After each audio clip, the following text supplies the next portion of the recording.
This is Chad Riffle from the K-12 ETA with a tutorial video showing you the steps to access and view NWEA data in Illuminate DnA. Okay, once you log into Illuminate, you have two options from your dashboard to get to your NWEA data. The first option is to click on the tile that says View Reports. The second option is to go up to the top black bar here, click on Reports, and then in the drop-down menu choose View Reports.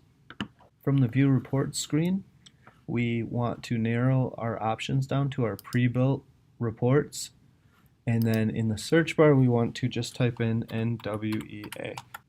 Once you type NWEA into the search bar and click search, it will bring up the four options for the four different reports that are built specifically for displaying NWEA data. The next step is to select which of the four pre-built reports you'd like. If you're having a hard time remembering or deciding which one you want, you can always click on the little preview button, and that will show you an example of what that report would look like.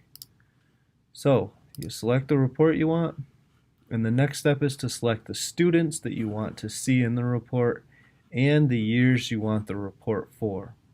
So on the top is looking for the students you want to see the data for, where it says enrollment roster date and student group.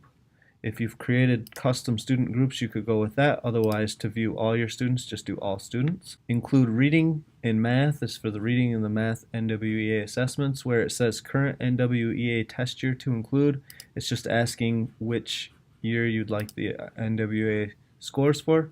You could have more than 1 year, up to 4 years. And if your school does the language assessment, you could also include that data on there. And the last drop-down option is to include science data if your district does the NWEA science.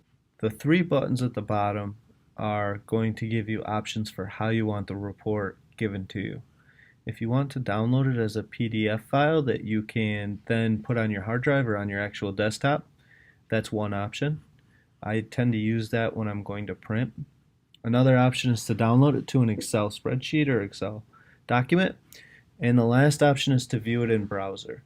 If you're not exactly sure what you're looking for, view it in browser usually loads the quickest, and that's the route I generally go if I'm trying to make sure I have the correct report. And that is how you access NWEA data in Illuminate. If you have further questions or you'd like more information on using Illuminate, you can always contact me at criffle@k12eta.org or check out our k12eta.org website under Data Support.